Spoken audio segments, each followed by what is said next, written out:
And today's episode is about persistence, like Sisyphus perpetually shoving that rock up the hill, only to have it roll right back down. It's not so much what you achieve, but having the temerity to keep at it. So I'm Mike TV. My band is called Get Set Go, and the way most people on the planet Earth know my band is through our constant exposure on the show Grey's Anatomy from 2003 to 2012. They ultimately licensed 7 songs, but 2 of them, my song Wait and my song I Hate Everyone, they licensed repeatedly for a total that ranged somewhere in the mid-teens. And man, I could literally do an entire episode just about Grey's Anatomy, and I think I will at some point. But my success with Grey's Anatomy, as much as I love and adore everyone involved that made Get Set Go's inclusion on that show possible, for a full decade, our exposure was also a bit of a double-edged sword. Mostly because if you look at my Spotify or my Apple Music or any other streaming service, my most successful songs are just the songs that have been licensed by film and TV, which makes sense because television has such a significant audience, particularly a hit show, which Grey's Anatomy was, and I think almost 20 years later still is. And if a licensed song is well placed, it can really enhance a scene, thus enhancing a viewer's excitement for both the show as well as for the song. But unfortunately, people's excitement for my songs on Grey's Anatomy, or Weeds, or Jack and Bobby, or the movie Burning Annie, or the movie Malibu Spring Break, or the 15 other film and TV licenses that I've had over my career, that excitement just doesn't translate to curiosity about my later catalog of songs. So I sort of peaked on my first 2 albums, and I have 22 albums in stores. So that's this podcast. Because I having over 400 songs available via streaming services and another 130 songs in the wings ready to be released, it means that if you're a newcomer to Get Set Go, you're gonna be overwhelmed. And I get that. So I figured I would curate my music for you. Now, certainly, having 22 albums might seem nutty, and from a business perspective, it certainly is, because without a hit album, how do people know what album to start with, right? And actually, that's just for a given value of hit. We do have a couple hit records, not gold-selling records, but records that put us on the map. Not enough to break through the absurd degrees of white noise generated by the music industry every single day, but the way I look at it, my first job has never been to sell records per se. My job has been to master the art of writing Mike TV songs, trying to master the art of recording Mike TV songs. But actually, in retrospect, if I'm totally honest with myself, I was just sort of waiting.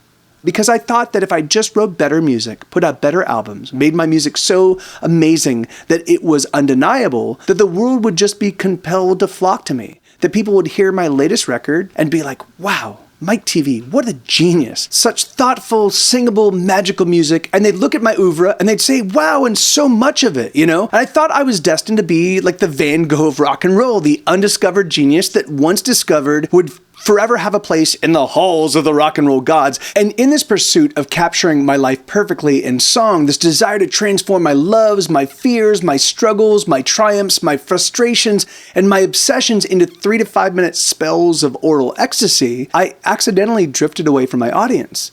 I had the good fortune to know thousands of Get Set Go's audience, from my days at Mr. T's Bowl and the LA indie rock scene and Kiss or Kill to my constant touring. If you wanted to get to know me, I was readily and easily available, and I met and befriended thousands of people that dug my music. And that was the core of my audience for years. But when I moved to Austin in 2014, I stopped being an active presence in the lives of most of my fans, and slowly but surely, people's engagement with my music started to diminish. And the crazy thing is, I wrote the prescription for how to correct this issue of diminishing engagement years ago.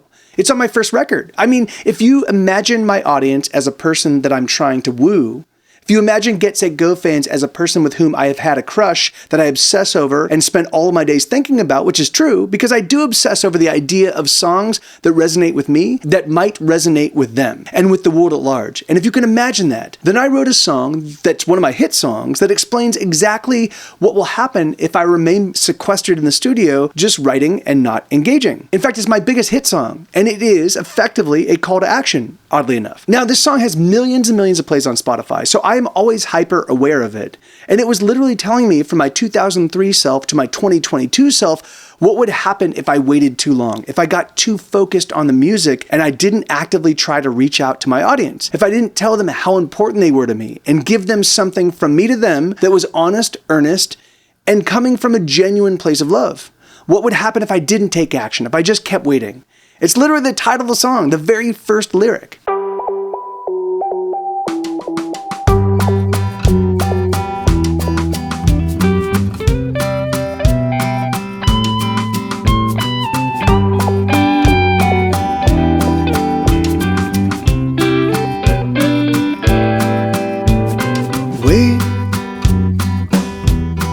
Wait for the dawn, my dear. Wait till the sun gets here, and you will wait too long. He will be gone.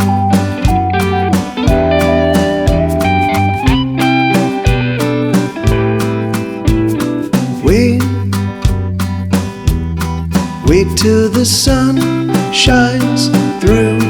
Wait till the sky is blue, and you will wait too long. He will be gone. He will be gone. Ooh,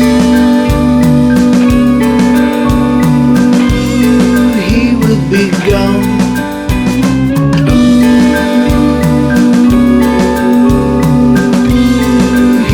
Be gone.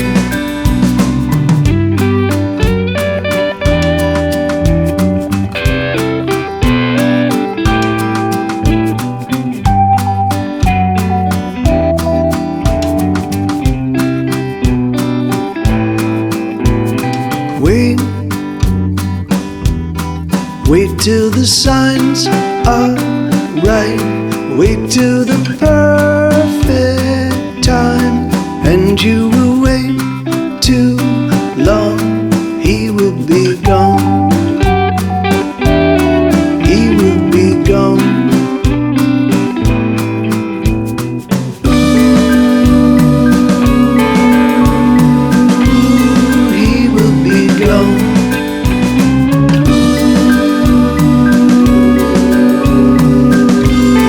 He will be gone.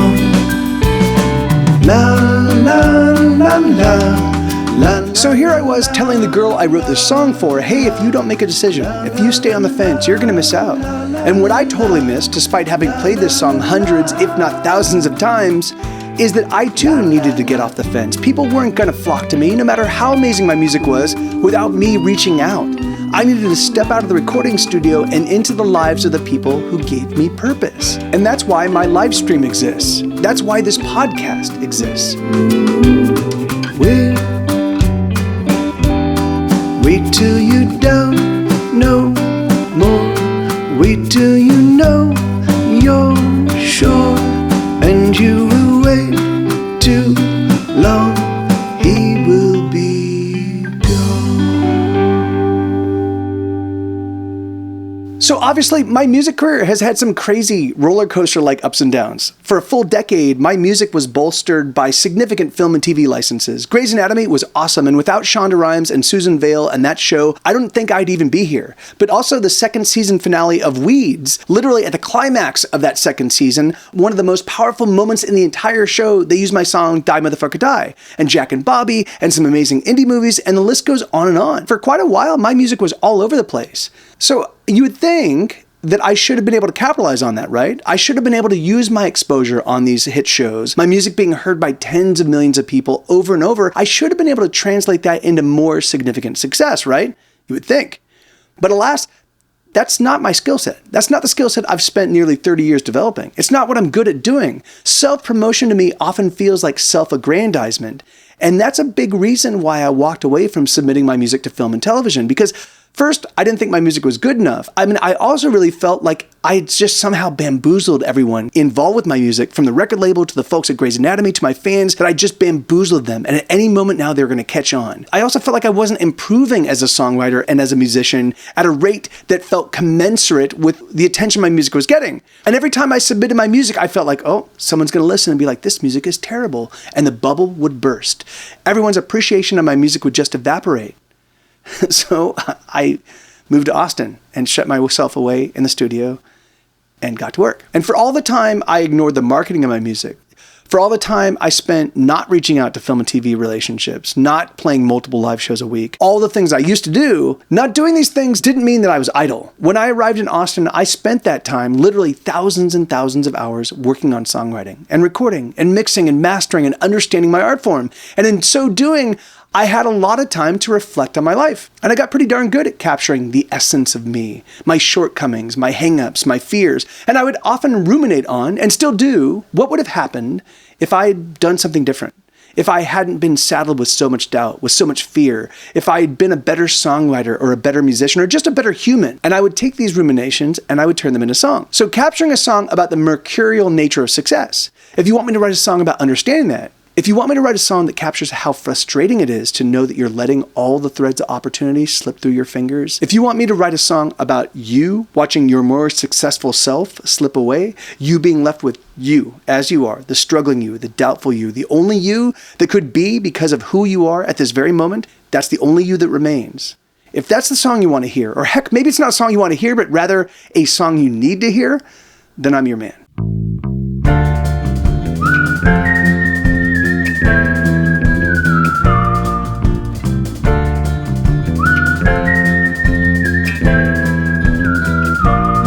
They say your life flashes right before your eyes, just before you die, it's true. And this is it, it's happening right now, it's flashing right in front of you. Have you had the time of your life? For this is the time of your life. Each decision that you make creates another you that went a different way. And in some other place, there's another me that did it all okay. Another universe's perfect me. And I'm just a very flawed copy.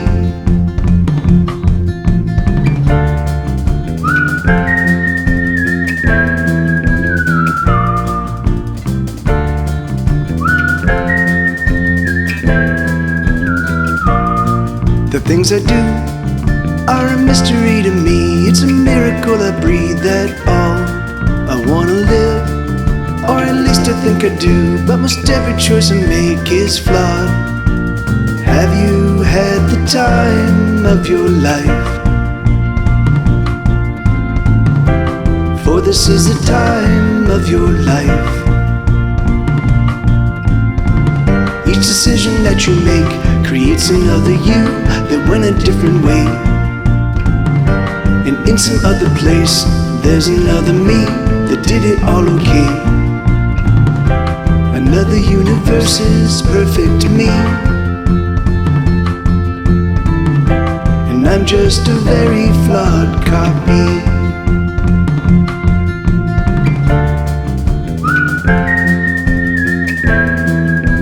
See, it's not necessarily that I'm even leaning into the melancholy of missed opportunities or misplayed hands.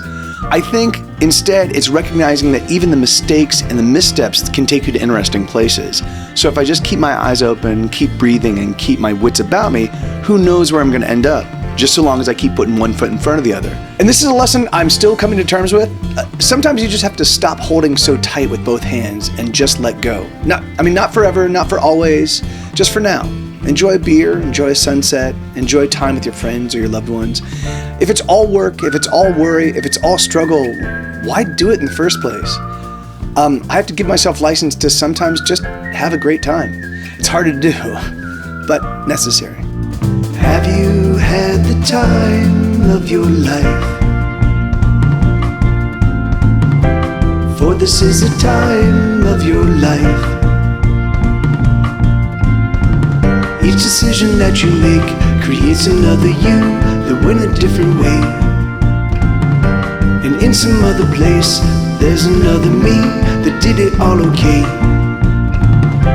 Another universe's perfect me. And I'm just a very flawed copy.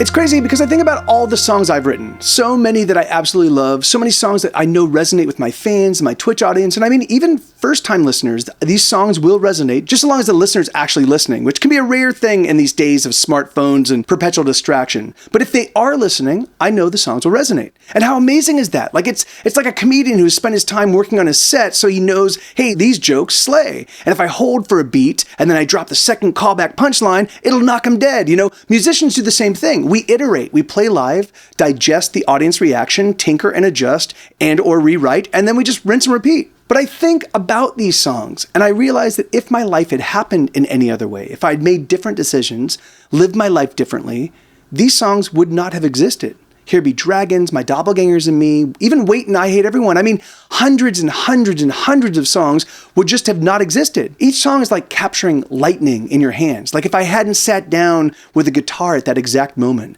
if I hadn't woken up when I did, if I wasn't reading the book that I was, or if I hadn't had the conversation I did the night previous, or listened to NPR earlier in the day, or if a million different things didn't happen, these songs would never have existed. And I think about every hour of my life, every hour I have left, and I feel the weight of all of the songs that didn't get a chance to exist because I am not writing them or didn't write them, or the stars just didn't correctly align. You know, maybe it's not my lot in life to write a super mega hit song. Or maybe I already have, and it's just the world that doesn't have the ears to hear it. Maybe in another universe, all of my music, as it is now, is celebrated just as ardently as the Beatles. But it really doesn't matter, at least for me, because each song is a miracle, a confluence of years of experience, thousands of belly laughs, at least a full gallon of blood, probably much more, and buckets of tears and thousands of hours of loneliness and self-doubt and regret and recrimination and self-flagellation, but all of it, every single hardship, every moment of struggle, every difficult and frustrating thing, coupled with every wonderful moment, every genuine love, and heartfelt explosions of awesome, all of it gets condensed into song. I get to capture them. I get to turn them into music, and then I get to share them with you. Awesome. And you know, it's taken me 20 years of working as a musician, of writing and writing and writing, before I finally found it in me to celebrate what I do. To have the confidence to say, hey, I'm pretty darn good at this. I have a lot of songs, and I'm probably way more experienced than the average bear when it comes to doing what I do. And for the past decade, I've done it completely by myself. Everything, the writing, the recording, the arranging, the mixing, the mastering, and you can definitely hear my progress in my actual records, and that's really exciting. So yes, all of my failures are mine, but also are all my successes. They're mine too. And that's a pretty amazing feeling.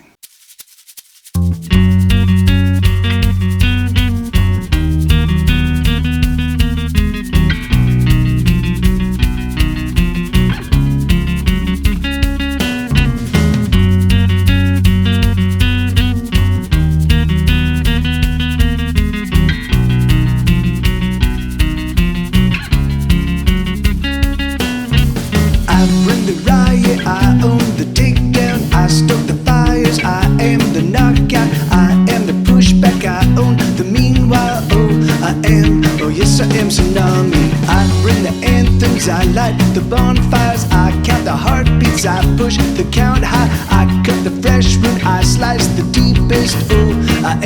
Oh yes I am tsunami, crashing in like tidal forces, charging up like cavalry horses, dropping down like the force of gravity, pressing in like a surge of lava, messing with the laws of awesome as a burst of shackles holding me. I'm ultrasonic, everything you want and everything I do for you, I do it all to turn you on. I'm ultrasonic, everything you want and everything I do for you, I do it all to turn you on. I'm ultrasonic, I'll give it if I got it. I'm ultrasonic, I'll give it if I got it, gonna give you everything.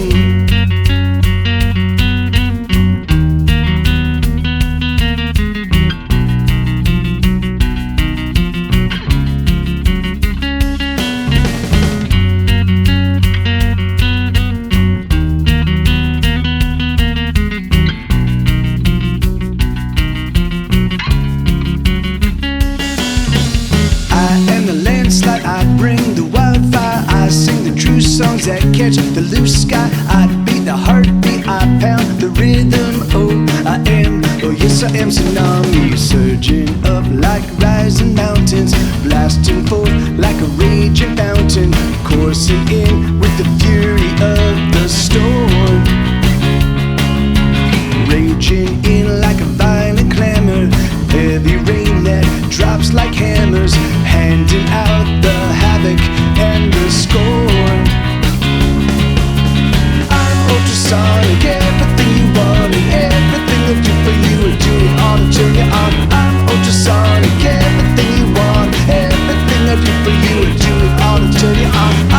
ultrasonic. I'll get it if I got it. I'm ultrasonic. I'll get it if I got it. Gonna give you everything. They can't slow me down. They can't wear me out. There's no road too far. There's no tearing down. They can't hold me back.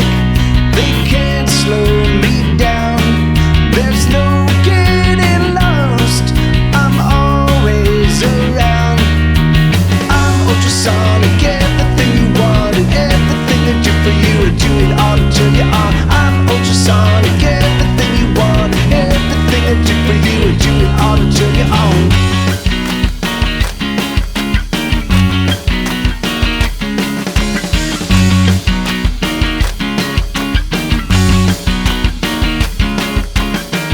Ultrasonic, everything you want and everything I do for you, I do it all to turn you on. I'm ultrasonic, everything you want, everything I do for you, I do it all to turn you on. I'm ultrasonic, I'll give it if I got it.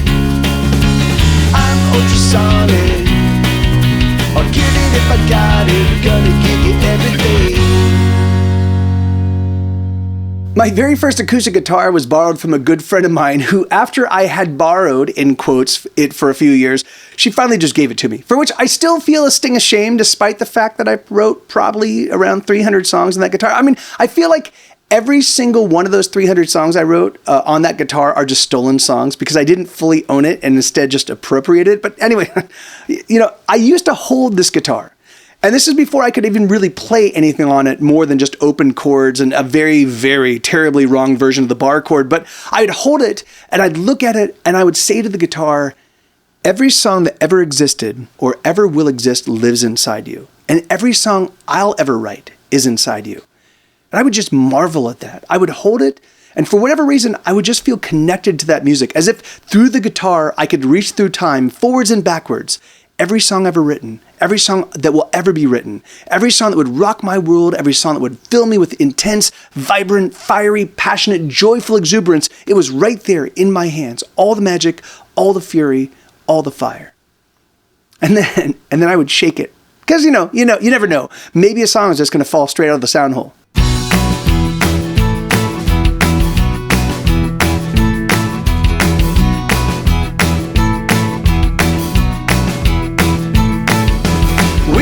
Kick it like it's never been kicked before. We're gonna hit it, then we're gonna hit it 10 times more. We're gonna take the night, we're gonna take the day.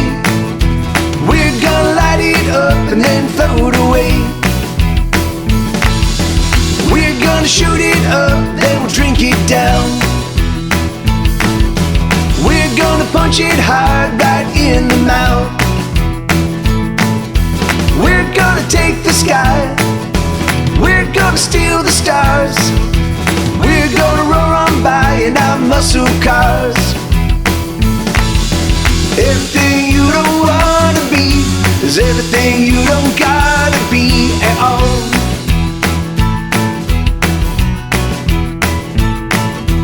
Everything you don't wanna be is everything you don't gotta be at all. At all. We're gonna do it like it's never been done before. We're gonna pound it, then we're gonna pound it some more. We're gonna light the fire. We're gonna burn it out. So come on baby, let's you and me get down. Everything you don't wanna be is everything you don't gotta be at all.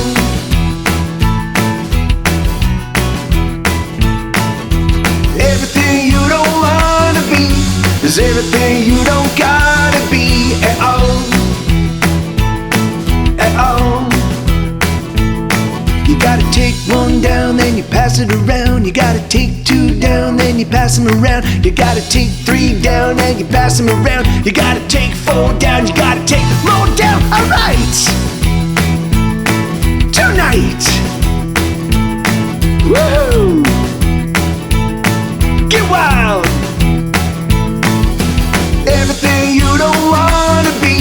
There's everything you don't gotta be at all. At all. Everything you don't wanna be. There's everything you don't gotta be at all. At all. You know, I think the most important lesson I've learned in all of my years of pursuing music is that you have to believe that the story you want to tell is important. I mean, there are millions and millions of artists in the US alone, much less the world. Millions and millions. But just because there are a lot of voices doesn't make yours any less important.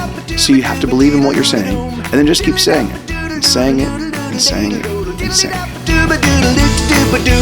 Everything you don't want to be is everything you don't gotta be at all. Oh. Everything you don't wanna be is everything you don't gotta be at all.